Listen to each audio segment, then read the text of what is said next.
Tico e mais.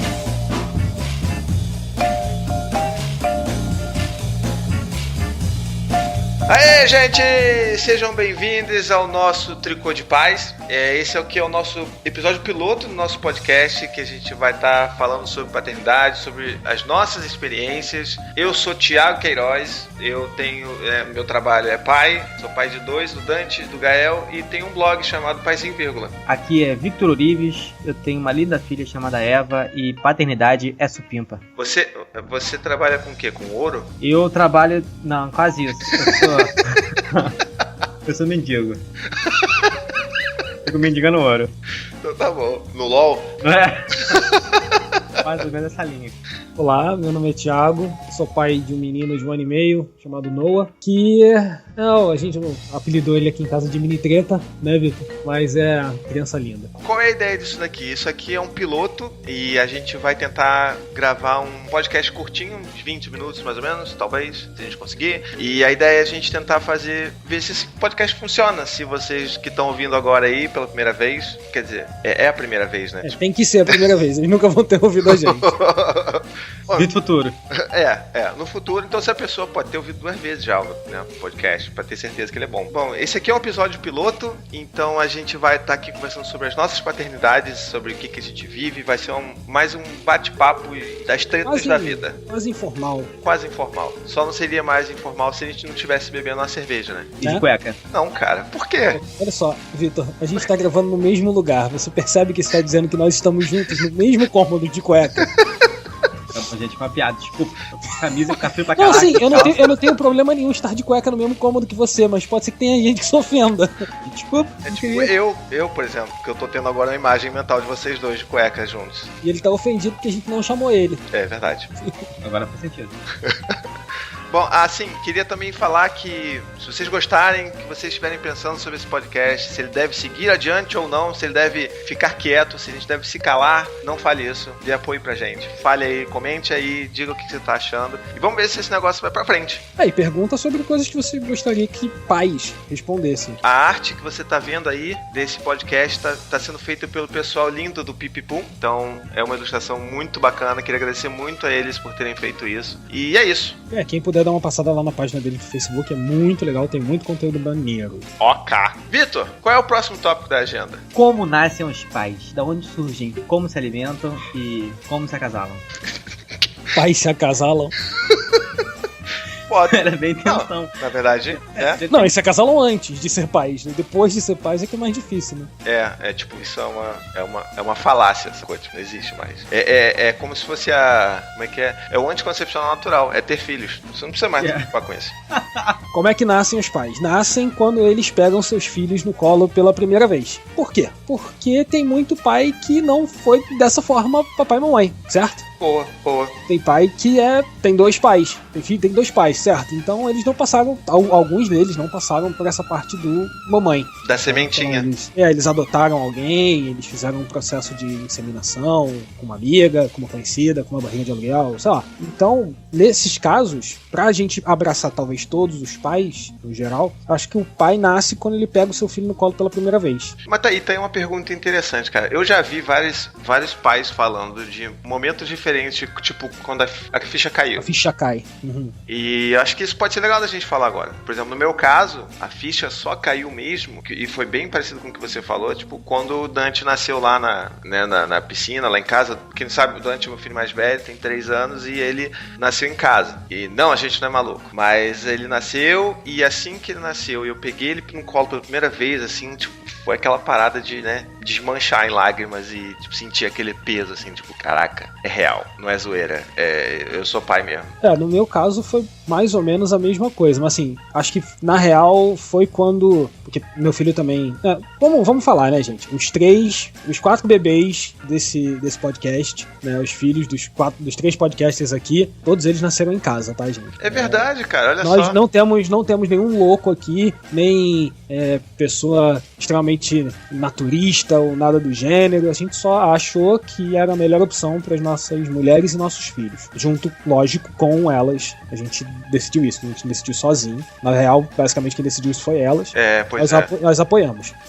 A questão como você tem um parto em casa, como foi em nossos casos, a gente participa muito do parto, né, na maioria dos casos. Óbvio que pode existir exceções. Mas no parto do meu filho eu participei bastante. Acho que o ponto não foi nem... Foi até antes de eu pegar ele no colo pela primeira vez, porque como ele nasceu já indo pro colo da mãe bem rápido, amamentando e tal, e teve, no caso, um cobertorzinho térmico porque tava meio frio e aquela coisa, eu fui pegar ele no colo bem depois, assim, algumas horas depois.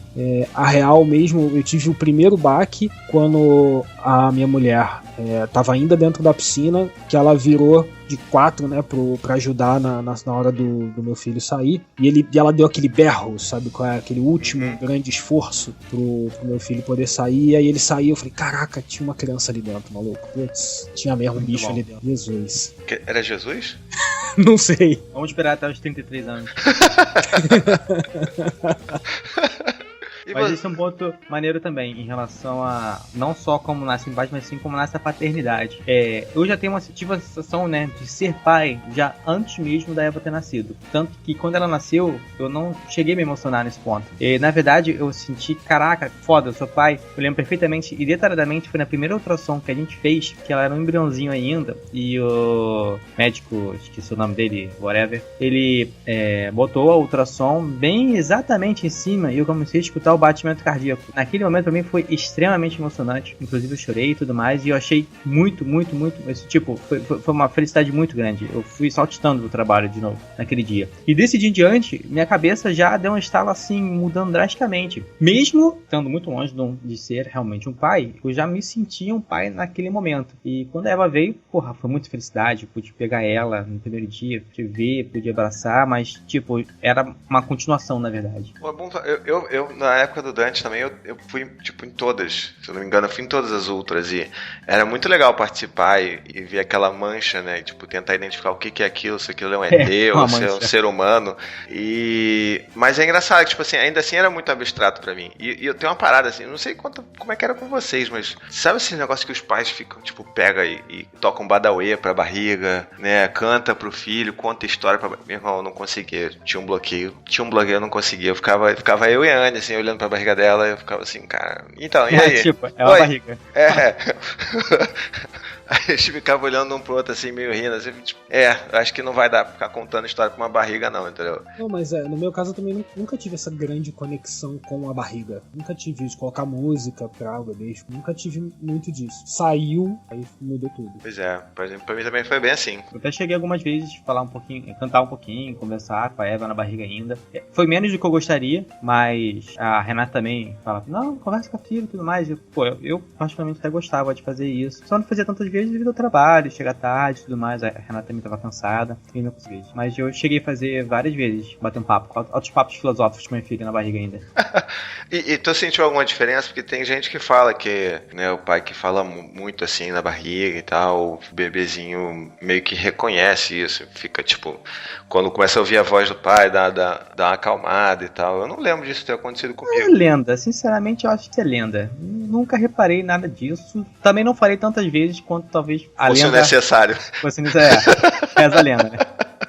Mas, enfim, eu acho que não cola não. Vai de bebê pra bebê, né? Então o que a gente conseguiu constatar aqui é que existem centenas de experiências diferentes na hora de se tornar um pai. Pode crer. Cada um vai sentir de uma forma, e mesmo aqueles como eu e você, né, Thiago, que tivemos conexões muito parecidas, ainda assim é diferente. Não, total diferente. E assim, se pensar, até no meu próprio caso é diferente, porque, né, eu tenho 2 filhos, um Dante de 3, Gaelzinho de 1. O momento foi diferente pros dois também. Pro Dante foi desse jeito, mas pro Gael não... Quando o expulsivo começou, né, quando a fase mais tensa, assim, o finalzinho do trabalho de parto do Gael começou a pegar mesmo, o Dante acordou. E aí ele quis ficar na sala comigo, brincando, vendo TV, montando quebra-cabeça e tal. Então eu não pude acompanhar e participar tanto, acompanhei metade do que eu podia acompanhar, do que eu acompanhei na época do Dante. Então eu não peguei ele no colo logo de cara, entendeu? Ele nasceu lá com a Anne e a equipe no quarto, mas foi muito louco, porque eu meio que, naquele período ali com o Dante, eu me senti, tipo, me senti um novo pai com o Dante, e aí depois, quando eu vi os dois juntos pela primeira vez, aí, tipo, foi outra ficha caindo muito louca, de tipo, caraca, agora vai ser treta das bravas, sabe? Tipo, são dois e eles vão precisar muito da minha ajuda, sabe?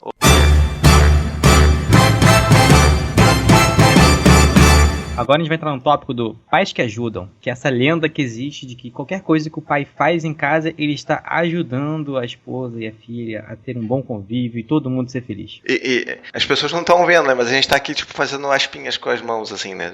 É, exatamente. Muitas aspas, pais que ajudam. A gente tem uma cultura de que pai que dá de comer pro filho, que dá banho na filha, que leva pra escola, pai que cuida, né? Tem um mínimo de cuidado, é um pai que tá ajudando, não tá fazendo além do que deveria. E, particularmente, eu acho que também errado, né? A mulher acaba tendo, a mãe, né, melhor dizendo, tem muito mais carga na criação do que o marido, do que o pai. Então, na verdade, esse pai que tá, entre aspas, ajudando, na verdade, tá fazendo nada mais que obrigação. E muitas vezes tá fazendo muito pouco, na realidade. Deveria fazer muito mais pra ajudar a mulher a ser alguém, né? A ser gente, porque mãe não é gente. Mãe é um bicho que dá de mamar e troca a fralda. Não, e tem uma parada que eu acho que ainda é pior do que o pai que ajuda, que é você dizer que a mãe que não faz alguma dessas coisas que o pai faz, por, sei lá, por qualquer motivo, porque ela também trabalha, ou porque ela desenvolve alguma coisa, e por isso o pai tem que fazer, ela é uma mãe relapsa. Cara, isso é muito complicado. Então. Tudo bem que a gente aqui tá falando de pais, né? A gente não tá falando das mães, né?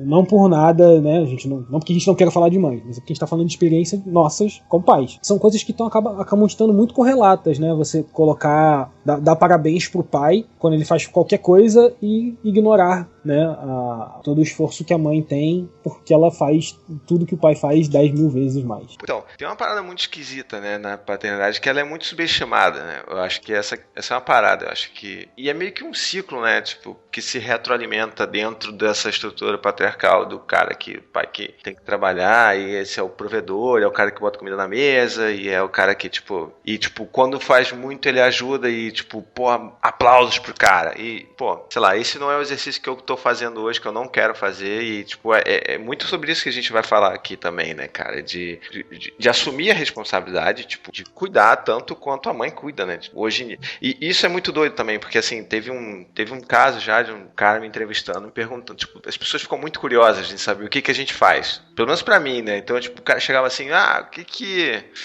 tá, mas e aí? O que você faz? Você chega do trabalho, e aí, o que você faz? E aí eu falo assim, pô, cara, não tem uma ordem, né? Eu faço o que precisa ser feito. Precisa dar banho, eu dou banho. Se a criança estiver com sono, eu vou lá, vou botar pra dormir. Se tiver com fome, eu vou dar uma comida. Ou enquanto eu troco a fralda de um, a Anne, né, tipo, dá comida pro outro, ou vice-versa. Tipo, um negócio que é muito... Eu não sei se conta vocês, né? Mas pra mim é muito orgânico. Eu não tenho como, né? Não são divisões de tarefas, né? Tipo, você faz isso, meu dever é fazer trocação de fralda e dar banho. Muito bom, setorizar, né?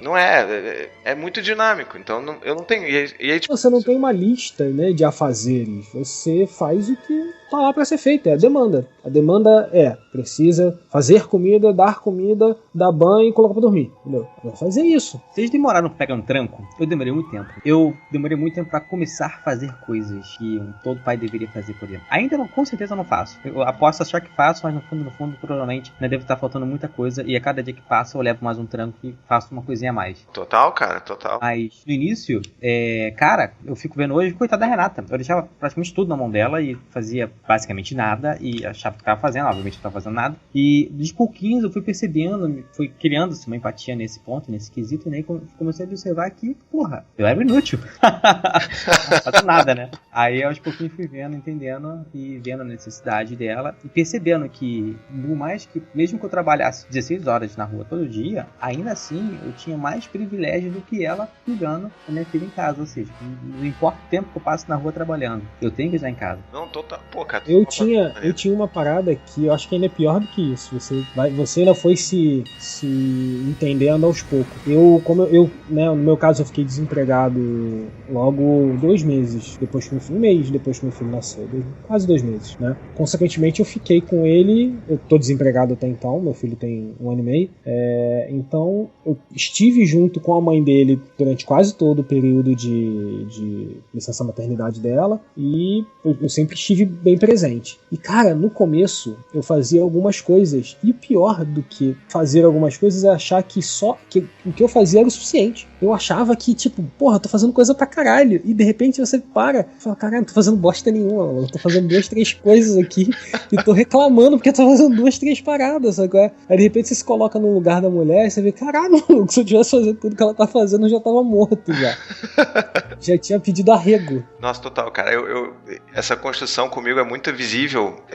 Tipo, se eu pegar as coisas que eu faço hoje com o Gael e com o Dante também, com as coisas que eu fazia com o Dante, sabe? Tipo, eu chegava lá e eu acho que era muito esse lance da gente não... Pô, eu acho que eu não sei, né? Não sei o que eu tenho que fazer, sabe? Eu sabia muito bem trocar a fralda porque o meu irmão tinha 11 anos quando meu irmão mais novo nasceu, então eu fiz bastante coisa, né, de cuidados de bebê, então eu sabia muito dessas coisas. Mas, cara, tipo, sei lá, Dante não dormia, por exemplo, comigo. Isso é uma das minhas maiores frustrações. E eu nunca... ainda tenho essa dúvida, né? De, tipo, porra, será que é porque ele realmente só conseguia dormir no peito? Ou será que, tipo, eu nunca realmente assumi e falei assim, cara, vou fazer, sabe? Coisa que eu só fiz mesmo de bancar, de pegar e botar ele pra dormir quando ele tinha 2 anos, sabe? Então, tinha muitas dessas coisas, assim, de não saber o que eu podia fazer, né? E hoje eu vejo que com o Gael, cara, eu faço muito mais coisas. Aí eu fico olhando pro passado, assim, pra quando o Dante era pequenininho, e falo assim, caraca, eu era um Zé Bostão, cara. Eu não fazia nada, sabe? E ainda assim, hoje eu faço muito pouco, né? Se você parar pra pensar que, tipo, eu trabalho fora e eu fico só a parte da noite em casa, se você comparar isso com o resto todo o trabalho do dia, né? Que é o trabalho de cuidar de filho, porra, não é nada. Tanto é que quando eu tô de férias, eu fico aqui trabalhando, porra, trabalho muito mais que trabalho no trabalho. Acho que não fez sentido, né? Ou fez? Bom, tem uma coisa que, tipo, eu sempre falo pra Anne que quando, tipo, o dia tá pegado, pô, a noite foi uma droga e tal, eu sempre falo assim, pô, pelo menos eu vou pro trabalho e eu vou poder descansar, né? Tipo assim, eu tenho tão menos trabalho físico e emocional, tão menos desgaste do trabalho, que pra mim o trabalho é um descanso. Então, às vezes, quando eu chego em casa do trabalho, eu chego muito mais, sabe, com a mente fresca pra pegar uma treta que tá rolando entre os dois, pra Anne poder, tipo, dar uma, sabe qual é? Dar uma desopilada, cara. Rola muito isso. Fala aí, Vitor. Lá no meu trabalho, eu até acho lá bem puxado. Eu, relativizando assim, né, em casa, mesmo fazendo coisa até menos cansativa, até porque também a Eva é bem mais tranquila em relação, né? A Eva nasceu zen, então a minha carga de pai é muito, muito, muito menor que a sua. Mas lá no meu trabalho, lá é bem puxado, em todos os sentidos, tanto físico e emocionalmente, é muito, muito, muito estressante. Mas mesmo assim, mesmo tendo toda essa carga, eu ainda tenho uma coisa que a Renata não tem, que é liberdade. E isso é absurdo. Se eu quiser, vamos supor que eu fudeu tudo, tive que almoçar 2 horas da tarde. Se eu virar para amigo e falar, bora comer uma picanha, eu vou comer uma picanha. Por quê? Eu tenho a liberdade de fazer isso na hora do almoço. E a Renata não tem essa liberdade. E isso, por isso que eu digo, não importa se meu trabalho é extremamente estressante, massivo, puxado, difícil e tudo mais. Ainda assim eu tenho algo que vale muito, que é a liberdade. Então por isso que eu nunca posso deixar de, mesmo estando cansado, ajudar lá em casa. Não, total, cara. Ajudar não, pô. Aí, ó. Aí, ó. Sou paizinho. A fazer a minha obrigação de casa. Ou seja, no final das contas, o que a gente quer dizer é que mesmo que o homem, pai, consiga suprir todas as necessidades que ele pode suprir dentro de uma casa, junto com a mãe, ele ainda assim vai ter menos trabalho que a mãe. Pô, mas no seu caso, eu acho que era um pouco diferente, não, Thiago? Como assim? Porque, assim, você, depois que você ficou desempregado, acabou que vocês optaram de você ficar em casa com o Noah, e aí a Maíra continuou trabalhando. Foi depois um da mix licença de paternidade dela. Isso. Como é que foi? Foi um mix de situações. Foi o quão ruim estava o mercado para minha área, para eu voltar. O custo de que a gente estava imaginando. Pô, se eu voltar a trabalhar, a Maíra voltar pro trabalho acabando a licença maternidade, a gente vai ter que colocar o Noah numa creche, né? E cara, é uma facada no nível pâncreas, rim e pulmão, sabe? Que leva 3 fácil pra você colocar uma criança, um bebê de 4 ou 5 meses numa creche, entendeu? É muito, muito pesado. Calma aí rapidinho, Thiago. A gente tá tendo que... Não dá pra dar dar 5 minutos de pausa. pausa, não? Rapidinho? Alguns momentos do vídeo alguém vai se ausentar por causa disso, né, cara? Então, voltando. Então, a gente ficou muito complicado pra gente imaginar voltar, eu voltar a trabalhar, porque já que o mercado tava ruim, se eu tivesse que voltar a trabalhar, eu provavelmente voltaria ganhando menos do que eu ganhava. E voltar ganhando menos do que eu ganhava queria dizer que eu ia trabalhar para pagar a creche, basicamente. Então, no final das contas, eu tive a ajuda de uma porrada de gente para me tornar e me tornando o pai que eu sou agora, que ainda é um pai bem falho, entendeu? Somos todos, cara, somos todos. Não, com certeza. A gente tem que aprender bastante. A questão foi um aprendizado maneiro ficar com o Noah todo esse tempo, até ele completar basicamente 1 ano, que aí ele entrou pra creche, e agora ele tá na creche. Cara, foi um aprendizado, assim, fenomenal, entendeu? É um outro nível de aprendizado. Não, eu tava pensando aqui, tipo, eu não sei quanto a você, cara, mas eu sou um cara tão inútil, que nem as coisas que são esperadas pra um homem, né, tipo, estereótipo heteronormativo fazer, eu também sei fazer essa coisa. Eu não sei fazer carpintaria. Normal. Tenho um pavor de barata. Eu não sei fazer nada, cara. Então... Gente, obrigado por terem escutado até aqui. Se você gostou, por favor, responda que gostou, porque o feedback é extremamente importante pra gente. A gente saber se a gente tá fazendo certo e se a gente estiver fazendo errado, por favor, pode sentar o malho na gente, porque a gente precisa saber que a gente tá fazendo errado, tá? E a gente agradece aí todo o apoio e a gente espera tá conseguindo passar alguma coisa legal pra vocês. A gente vai tentar. Esse é o episódio piloto, a gente vai ver se vai dar certo, mas a gente vai tentar fazer mais podcasts, mais coisas legais pra vocês. Isso, eu tava lembrando aqui também, além de agradecer o pessoal ter ficado até aqui ouvindo a gente, né, falando besteira, deixem nos comentários também, tipo, sugestões de temas para os próximos episódios, né, tipo, o que vocês acham que pode ser legal da gente falar, das nossas histórias. Então, a ideia daqui é ser essa conversa mesmo, esse bate-papo aqui informal, ou quase informal, porque os dois queriam estar de cueca e eu não gostaria que isso acontecesse, mas que seja esse bate-papo informal da gente conversar e trocar e vocês conhecerem um pouco mais de como é que a gente, dos perrengues da nossa vida de pai. De cueca só no verão. Condicionando 2 vergonhas, né? Aí é foda. No friozinho não fica legal. Que escuta. Ai, caralho. Valeu então, gente. Um abraço e tchau, tchau. Olha, gente, obrigado por ouvir a gente. Beijo!